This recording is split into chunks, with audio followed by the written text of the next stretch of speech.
Hi everyone, AC കോമേഴ്സിലേക്ക് ഏവർക്കും സ്വാഗതം. എൻ്റെ പേര് സജി. നമ്മളിനി അടുത്തതായിട്ട് പഠിക്കാൻ പോകുന്ന ടോപ്പിക്കുകളാണ് ഒബ്ജക്റ്റീവ്സ് ഓഫ് മാനേജ്മെന്റ് അക്കൗണ്ടിങ്ങും ഫങ്ഷൻസ് ഓഫ് മാനേജ്മെന്റ് അക്കൗണ്ടിങ്ങും. ഇതിന് മുന്നുള്ള കാര്യങ്ങൾ ആദ്യത്തെ വീഡിയോസിൽ പഠിച്ചിട്ടുണ്ടായിരുന്നു. എന്തൊക്കെയാണ് നമ്മൾ പഠിച്ചത്? മാനേജ്മെന്റ് അക്കൗണ്ടിങ്ങിന്റെ മീനിങ്ങും മാനേജ്മെന്റ് അക്കൗണ്ടിങ്ങിന്റെ ഡെഫിനിഷനും മാനേജ്മെന്റ് അക്കൗണ്ടിങ്ങിന്റെ നീഡ്സും. എന്താണ് നീഡ്സ്? മീൻസ് ആവശ്യങ്ങൾ. അതിനുശേഷമുള്ള ടോപ്പിക്സുകളാണ് ഈ പറയാൻ പോകുന്ന രണ്ട് ടോപ്പിക്സ്. അതിനു മുന്നേ ഈ വീഡിയോ കാണുന്നവർ ആരെങ്കിലും സബ്സ്ക്രൈബ് ചെയ്യാനുണ്ടെങ്കിൽ ഒന്ന് സബ്സ്ക്രൈബ് ചെയ്യാൻ മറക്കല്ലേ. പോകാം നമുക്ക് ക്ലാസ്സിലേക്ക്. ആദ്യമായിട്ട് പറയാൻ പോകുന്നത് ഒബ്ജക്റ്റീവ്സ് ഓഫ് മാനേജ്മെന്റ് അക്കൗണ്ടിങ് ആണ്. അതിൽ പ്രധാനമായിട്ടും 7 പോയിന്റ്സുകളാണ് ഉൾപ്പെടുത്തിയിരിക്കുന്നത്. അപ്പൊ ഏതൊക്കെയാണ് 7 പോയിന്റ്സുകൾ? ഒന്നെന്ന് പറയുന്നത് പ്ലാനിങ് ആൻഡ് ഫോർമുലേറ്റിംഗ് പോളിസീസ്, രണ്ടെന്ന് പറയുന്നത് കൺട്രോളിംഗ് പെർഫോമൻസ്, മൂന്നെന്ന് പറയുന്നത് ഇന്റർപ്രറ്റിംഗ് ഫിനാൻഷ്യൽ സ്റ്റേറ്റ്മെന്റ്സ്, നാലെന്ന് പറയുന്നത് മോട്ടിവേറ്റിംഗ് എംപ്ലോയീസ്, അഞ്ചെന്ന് പറയുന്നത് making decisions, 6 reporting to management, 7 administrating tax. ഈ 7 പോയിന്റ്സുകളാണ് മാനേജ്മെന്റ് അക്കൗണ്ടിങ്ങിന്റെ ഒബ്ജക്റ്റീവ്സ് എന്ന് പറയുന്നത്. നമുക്ക് ഓരോ പോയിന്റ്സുകളും എന്താണെന്ന് എക്സ്പ്ലെയിൻ ചെയ്യാം. അതിൽ ഫസ്റ്റ് പോയിന്റ് എന്ന് പറയുന്നത് planning and formulating policies. Policies എന്ന് പറഞ്ഞാൽ എന്താണ്? നയങ്ങളാണ്. പ്ലാനിങ് എന്ന് പറയുമ്പോൾ ആസൂത്രണം, ഫോർമുലേറ്റിംഗ് എന്താണ്? രൂപീകരണം, അല്ലെ? അപ്പൊ എന്തോ പറഞ്ഞിരിക്കുന്നത്? പ്ലാനിങ് ആൻഡ് ഫോർമുലേറ്റിംഗ് പോളിസീസ്, അതായത് പ്ലാൻ തയ്യാറാക്കലും നയങ്ങളും രൂപപ്പെടുത്തലും. അതാണ് അതിന്റെ ഉള്ള മലയാളം. അപ്പൊ എക്സ്പ്ലനേഷൻ നമുക്ക് നോക്കാം.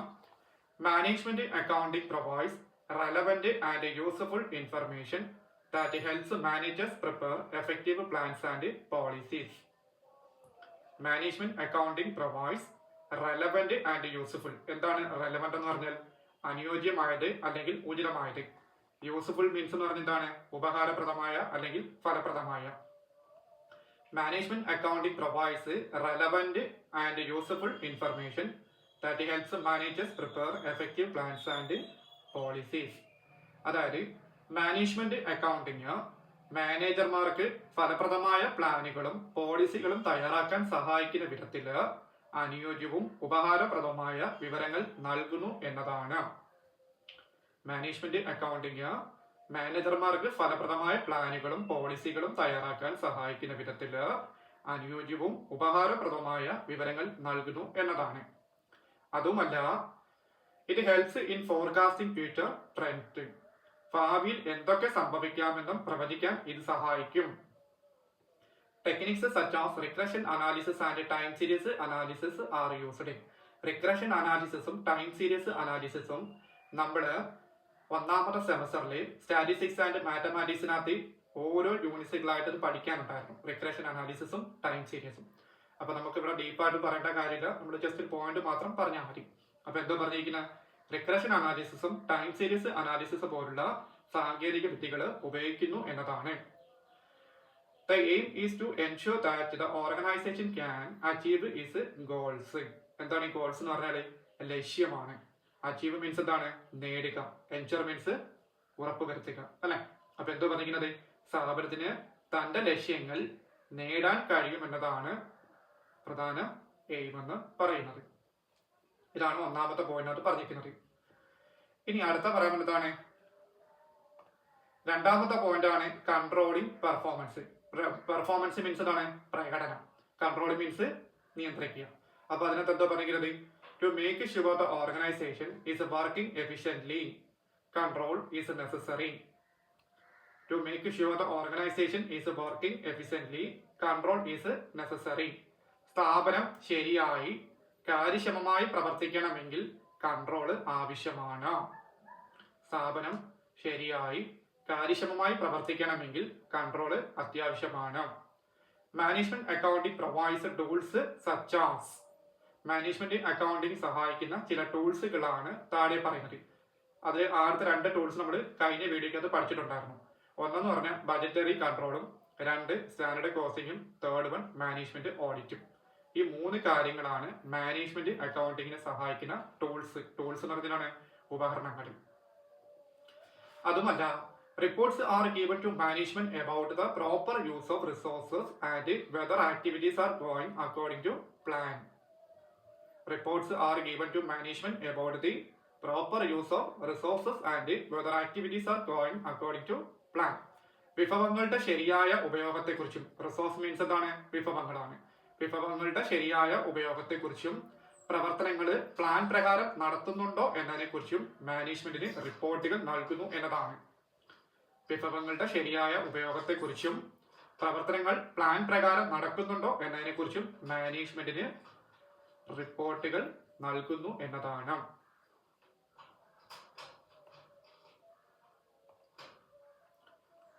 ഇനി മൂന്നാമത്തെ പോയിന്റ് ആണ് interpreting financial statements. Interpreting financial statements എന്ന് പറയുമ്പോൾ അതിനകത്ത് എന്തോ പറഞ്ഞിരിക്കുന്നത്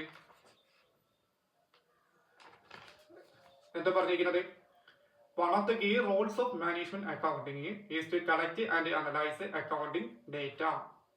One of the key roles of management accounting is to collect and analyze accounting data. അതായത് മാനേജ്മെന്റ് അക്കൗണ്ടിങ്ങിന്റെ പ്രധാന പങ്കുകളിൽ ഒന്ന് പറയുന്നത് എന്താണ്? അക്കൗണ്ടിംഗ് വിവരങ്ങൾ ശേഖരിക്കുകയും വിശകലനം ചെയ്യുകയും ചെയ്യുക എന്നതാണ്. എന്താ പറയുന്നത്?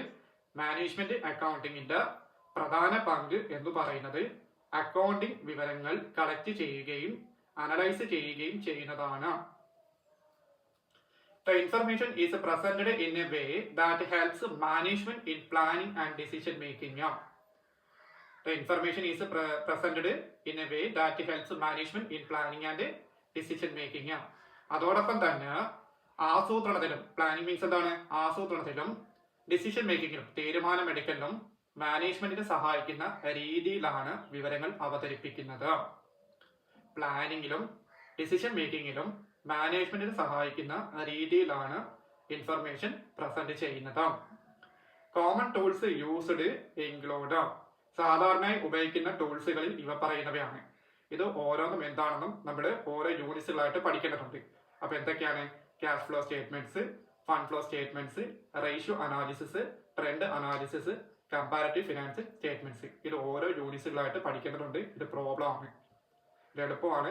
ഇച്ചിരി ടഫായിട്ട് വരുന്നത് ക്യാഷ് ഫ്ലോയും ഫണ്ട് ഫ്ലോ മാത്രമേ ഉള്ളൂ, ബാക്കി പിന്നെയും കുഴപ്പമില്ല. ഓക്കെ. ഇനി നാലാമത്തെ പോയിന്റ് ആണ് മോട്ടിവേറ്റിംഗ് എംപ്ലോയീസ്. എന്താണ് മോട്ടിവേറ്റിംഗ് എംപ്ലോയീസ് എന്ന് പറഞ്ഞാൽ? എംപ്ലോയീസ് എന്ന് പറയുമ്പോൾ ജീവനക്കാര് അല്ലെങ്കിൽ തൊഴിലാളികൾ, അവർക്ക് എന്ത് ചെയ്യണം? മോട്ടിവേറ്റ് ചെയ്യണം. മോട്ടിവേറ്റിന് പ്രോത്സാഹിപ്പിക്കുക അല്ലെങ്കിൽ പ്രചോദിപ്പിക്കുക, അല്ലെ? അപ്പൊ എന്തോ പറഞ്ഞിരിക്കുന്നത്? Management account helps in motivating employees by. Management accounting എംപ്ലോയീസിനെ പ്രോത്സാഹിപ്പിക്കുന്നത് എന്തൊക്കെയാണ്? ഈ പറഞ്ഞ 3 കാര്യങ്ങളാണ്. എന്തൊക്കെയാണ്? Setting clear performance targeting. Target means എന്താണ്? ലക്ഷ്യങ്ങളാണ്, അല്ലെ? പെർഫോമൻസ് എന്ന് പറയുമ്പോൾ പ്രകടനം, അല്ലെ? സെറ്റിംഗ് ക്ലിയർ പെർഫോമൻസ് ടാർഗറ്റ് എന്ന് പറയുമ്പോൾ വ്യക്തമായ പ്രകടന ലക്ഷ്യങ്ങൾ നിശ്ചയിക്കുക. Providing incentive schemes. പ്രോത്സാഹന പദ്ധതികൾ നൽകുക. Choosing the best methods of doing work. ജോലികൾ ചെയ്യുന്നതിനുള്ള മികച്ച രീതികൾ തിരഞ്ഞെടുക്കുക. അപ്പൊ എന്തൊക്കെയാണ് ഗുണം? Setting clear performance target, providing incentive schemes, choosing the best methods of doing working. അതായത് വ്യക്തമായ പ്രകടന ലക്ഷ്യങ്ങൾ നിശ്ചയിക്കുക, പ്രോത്സാഹന പദ്ധതികൾ നൽകുക, ജോലികൾ ചെയ്യാനുള്ള മികച്ച രീതികൾ തിരഞ്ഞെടുക്കുക എന്നതാണ്. അതുമാത്രമല്ല, this motivates employees to improve efficiency and overall productivity. എംപ്ലോയീസിനെ മോട്ടിവേറ്റ് ചെയ്യുന്നത് എന്താണ്? To improve efficiency and overall productivity. അതായത് കാര്യക്ഷമതയും പിന്നെന്താണ് പറയുന്നത്? മൊത്തത്തിലുള്ള ഉൽപാദനശേഷിയും ഇംപ്രൂവ് ചെയ്യാനായിട്ട് എംപ്ലോയീസിനെ മോട്ടിവേറ്റ് ചെയ്യണം എന്നതാണ്. എന്താണ് ഓവറോൾ പ്രോഡക്ടിവിറ്റി എന്ന് പറഞ്ഞാൽ? മൊത്തത്തിലുള്ള ഉൽപാദനശേഷി എന്ന് പറയും. എഫിഷ്യൻസി മീൻസ് കാര്യക്ഷമത, അല്ലെ? ഇംപ്രൂവ്മെന്റ്സ് എന്താണ്? വർദ്ധിപ്പിക്കുക, അല്ലെ? എൻഹാൻസ് ചെയ്യുക അല്ലെങ്കിൽ എന്ത് ചെയ്യുക? മെച്ചപ്പെടുത്തുക എന്നുള്ളതാണ്. അടുത്ത പോയിന്റ് ആണ് മേക്കിംഗ് ഡിസിഷൻസ്. എന്താണ് മേക്കിംഗ് ഡിസിഷൻസ് പറഞ്ഞാൽ? തീരുമാനം എടുക്കുന്നതാണ്, അല്ലെ? അപ്പൊ എന്തോ പറയുന്നത്? The success of any organization depends on correct decision making. ഏത് സ്ഥാപനത്തിന്റെയും വിജയം എന്ന് പറയുന്നത് ശരിയായ തീരുമാനങ്ങളിലാണ് ആശ്രയിക്കുന്നത്. ഏത് സ്ഥാപനത്തിന്റെ വിജയം എന്ന് പറയുന്നത് ശരിയായ തീരുമാനങ്ങളിലാണ് ആശ്രയിക്കുന്നത്. Management accounting provides usable data to managers through the techniques like. Management accounting മാനേജർമാർക്ക് താഴെ പറയുന്ന സാങ്കേതികങ്ങളിലൂടെ, ടെക്നിക്സ് മീൻസ് ആണ് സാങ്കേതികങ്ങളിലൂടെ യൂസ്ഫുൾ ആയിട്ടുള്ള പ്രയോജനകരമായ വിവരങ്ങൾ നൽകുന്നതാണ്. അപ്പൊ എന്തൊക്കെയാണ്?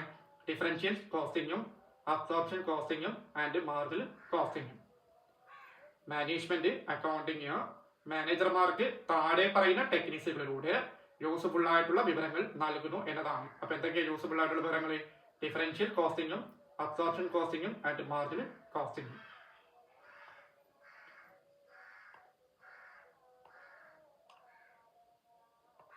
ഇനി ആറാമത്തെ പോയിന്റ് ആണ് റിപ്പോർട്ടിംഗ് ടു മാനേജ്മെന്റ്. എന്താണ് റിപ്പോർട്ടിംഗ് ടു മാനേജ്മെന്റ് പറഞ്ഞാൽ? മാനേജ്മെന്റിലേക്ക് റിപ്പോർട്ട് ചെയ്യുക എന്നുള്ളതാണ്. It is a primary role of management accounting to keep management updated. Management അക്കൗണ്ടിങ്ങിന്റെ ഒരു പ്രാഥമിക റെസ്പോൺസിബിലിറ്റി എന്ന് പറയുന്നത് മാനേജ്മെന്റിനെ അപ്ഡേറ്റ് ചെയ്യുക എന്നുള്ളതാണ്.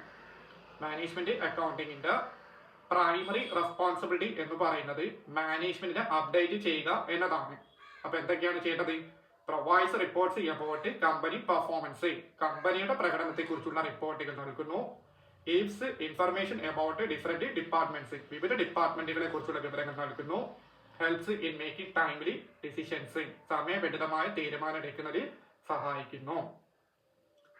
The management accountant also act as an adviser. Management accountant ഒരു അഡ്വൈസറായി പ്രവർത്തിക്കുന്നു. അഡ്വൈസർ മീൻസ് ഉപദേശകനായി. Helping solve financial and other problems of the organisation, സ്ഥാപനത്തിന്റെ സാമ്പത്തികവും മറ്റ് പ്രശ്നങ്ങളും പരിഹരിക്കുന്നതിൽ സഹായിക്കുന്നു എന്നതാണ്. മാനേജ്മെന്റ് അക്കൗണ്ടന്റ് ഒരു അഡ്വൈസറായിട്ട് പ്രവർത്തിക്കുന്നു, സ്ഥാപനത്തിന്റെ സാമ്പത്തികവും മറ്റ് പ്രശ്നങ്ങളും പരിഹരിക്കുന്നതിൽ സഹായിക്കുന്നു എന്നതാണ്. Last point administration tax. എന്താണ് ടാക്സ് മീൻസ്? നികുതിയാണ്. അഡ്മിനിസ്ട്രേഷൻ മീൻസ് ഭരണം അല്ലെ. Every organisation must follow tax laws in the country where it operators. രാജ്യത്ത് പ്രവർത്തിക്കുന്ന ഓരോ സ്ഥാപനവും ടാക്സ് നിയമങ്ങൾ പാലിക്കണം. രാജ്യത്ത് പ്രവർത്തിക്കുന്ന ഓരോ സ്ഥാപനവും ടാക്സ് എന്താണ് നിയമങ്ങൾ പാലിക്കണം. അപ്പൊ ഏതിനാണ് ടാക്സ് ഉൾപ്പെടാത്തത്? എന്ത് കാര്യത്തിനും ഏത് രാജ്യങ്ങളിൽ പോയി നോക്കിയാലും അവിടെ എന്തുണ്ട്? എല്ലാത്തിനും ടാക്സ് ഇൻക്ലൂഡ് ചെയ്യുന്നുണ്ട് അല്ലെ. അപ്പൊ അതിനകത്ത് എന്തൊക്കെയാ പറഞ്ഞിരിക്കുന്നത് നോക്കി. Tax systems R often complex and keep changing. നികുതി സംവിധാനം പലപ്പോഴും കോംപ്ലക്സ് ആണ്. എന്താണ് ഈ കോംപ്ലക്സ് എന്ന് പറയുമ്പോൾ? സങ്കീർണമാണ് അല്ലെ. അതെന്താണ്? ആൻഡ് കീപ്പ് ചേഞ്ചിങ്, മാറിക്കൊണ്ടേയിരിക്കും. Management accounting in calculate the correct tax amount. Management accounting ശരിയായ ടാക്സ് എമൗണ്ട് കണക്കാക്കാൻ സഹായിക്കുന്നു എന്നുള്ളതാണ്. Ensures that tax returns filed correctly and payments are made on time. Tax return ശരിയായ സമർപ്പിക്കപ്പെടുകയും പേയ്മെന്റുകൾ സമയത്ത് നടത്തപ്പെടുകയും ചെയ്യുന്നത് ഉറപ്പാക്കുന്നു എന്നതാണ്. അപ്പൊ ഇതാണ് 7 പോയിന്റ്സ് ഉൾപ്പെടുത്തിയിരിക്കുന്നത്. ഓക്കെ, ഇനി അടുത്ത പറയുന്നത് ഫംഗ്ഷൻസ് ഓഫ് മാനേജ്മെന്റ് അക്കൗണ്ടിങ് ആണ്. മാനേജ്മെന്റ് അക്കൗണ്ടിങ്ങിന്റെ ഫംഗ്ഷൻസ് പറയുമ്പോൾ പ്രധാനമായിട്ടും 5 പോയിന്റ്സ് ഉൾപ്പെടുത്തിയിരിക്കുന്നു. Data provides, data modifies, analyses and interpret data, serves as A means of communication and facilitators of controlling. അല്ല, ആദ്യത്തെ പോയിന്റ് തുടങ്ങിയത് പ്രൊവൈഡ്സ് ഡേറ്റ ആണ്. എന്താണ് ഈ പ്രൊവൈഡ്സ് ഡേറ്റ എന്ന് പറയുന്നത്? അക്കൗണ്ടുകളും ഡോക്യുമെന്റുകളും എന്റർപ്രൈസിന്റെ മുൻകാല പുരോഗതിയെ കുറിച്ചുള്ള വലിയ അളവിലുള്ള ഡാറ്റയുടെ ഒരു കളക്ഷനാണ്. ഭാവിയിലേക്കുള്ള പ്രവർത്തനങ്ങൾ നടത്തുന്നതിന് അവ എന്താണ്? അത്യന്താപേക്ഷിതമാണ് എന്നാണ് പറയുന്നത്. അക്കൗണ്ടുകളും ഡോക്യുമെന്റുകളും എന്റർപ്രൈസിന്റെ മുൻകാല പുരോഗതിയെ കുറിച്ചുള്ള വലിയ അളവിലുള്ള ഡേറ്റയുടെ ഒരു കളക്ഷനാണ്. ഭാവിയിലേക്കുള്ള പ്രവർത്തനങ്ങൾ നടത്തുന്നതിന് അവ അത്യന്താപേക്ഷിതമായിരിക്കും എന്നാണ് പറഞ്ഞിരിക്കുന്നത്. രണ്ടാമത്തെ പോയിന്റ് ആണ് മോഡിഫൈസ് ഡേറ്റ. ഡേറ്റ എങ്ങനെ മോഡിഫൈ ചെയ്യാം? മാനേജ്മെന്റ് തീരുമാനങ്ങൾക്ക് ആവശ്യമായ അക്കൗണ്ടിംഗ് ഡേറ്റ ശരിയായി സമാഹരിച്ച് തരംതിരിക്കുന്നു എന്നതാണ്. മാനേജ്മെന്റ് തീരുമാനങ്ങൾക്ക് ആവശ്യമായ അക്കൗണ്ടിംഗ് ഡേറ്റ ശരിയായി സമാഹരിച്ച് തരംതിരിക്കുന്നു എന്നതാണ് ഡേറ്റ മോഡിഫൈ എന്ന് പറയുന്നത്. മൂന്നാമത്തെ പോയിന്റ് എന്ന് പറഞ്ഞാൽ അനലൈസസ് ആൻഡ് ഇന്റർപ്രറ്റ് ഡേറ്റ. അതെന്താ പറഞ്ഞിരിക്കുന്നത്? ഫലപ്രദമായ പ്ലാനിങ്ങിലും തീരുമാനമെടുക്കലിനും വേണ്ടി അക്കൗണ്ടിംഗ് ഡേറ്റ മീനിങ് ഫുൾ ആയിട്ട് വിശകലനം ചെയ്യുന്നു എന്നതാണ്. എന്താണ് മീനിങ് ഫുൾ എന്ന് പറഞ്ഞാൽ? അർത്ഥവത്തമായിട്ട്. ഫലപ്രദമായ പ്ലാനിങ്ങിലും ഡിസിഷൻ മേക്കിങ്ങിനും വേണ്ടി അക്കൗണ്ടിംഗ് ഡേറ്റ മീനിങ് ഫുൾ ആയിട്ട് എന്താണ്? അനലൈസ് ചെയ്യുന്നു എന്നതാണ്. നാലാമത്തെ പോയിന്റ് ആണ് serves as A mean of communicating. അതെന്താ പറഞ്ഞിരിക്കുന്നത്? മാനേജ്മെന്റ് പ്ലാനുകൾ സ്ഥാപനത്തിലുള്ള മുകളിലേക്കും താഴേക്കും പുറത്തേക്കും കമ്മ്യൂണിക്കേഷൻ നടത്താനുള്ള ഒരു മാർഗമാണ് മാനേജ്മെന്റ് അക്കൗണ്ടിംഗ് നൽകുന്നത്. മാനേജ്മെന്റ് പ്ലാനുകൾ സ്ഥാപനത്തിലുള്ള മുകളിലേക്കും താഴേക്കും പുറത്തേക്കും കമ്മ്യൂണിക്കേഷൻ നടത്താനുള്ള ഒരു മാർഗമാണ് മാനേജ്മെന്റ് അക്കൗണ്ടിംഗ് നൽകുന്നത്. ലാസ്റ്റ് പോയിന്റ് ആണ് ഫെസിലിറ്റേഴ്സ് കൺട്രോൾ. എന്താണ് ഫെസിലിറ്റേഴ്സ് കൺട്രോൾ എന്ന് പറഞ്ഞാൽ? ഒരു നിശ്ചിത സമയത്തിനുള്ളിൽ നേടിയെടുക്കുന്നതിനായി നൽകിയിരിക്കുന്ന ലക്ഷ്യങ്ങളും, അതായത് ഒബ്ജക്റ്റീവ്സും സ്ട്രാറ്റജീസും, തന്ത്രങ്ങളും ലക്ഷ്യങ്ങളും നിർദ്ദിഷ്ട ലക്ഷ്യങ്ങളിലേക്ക് വിവർത്തനം ചെയ്യുന്നതിന് മാനേജ്മെന്റ് അക്കൗണ്ടിംഗ് സഹായിക്കുന്നു എന്നതാണ്. കൂടാതെ ഈ ലക്ഷ്യങ്ങളുടെ ഫലപ്രദമായ നേട്ടം കാര്യക്ഷമമായി ഉറപ്പാക്കുന്നു എന്നതാണ്. അപ്പൊ ഇതൊക്കെയാണ് മാനേജ്മെന്റ് അക്കൗണ്ടിങ്ങിലെ 5 പോയിന്റ്സ് പറയുന്നത്. ഓക്കെ.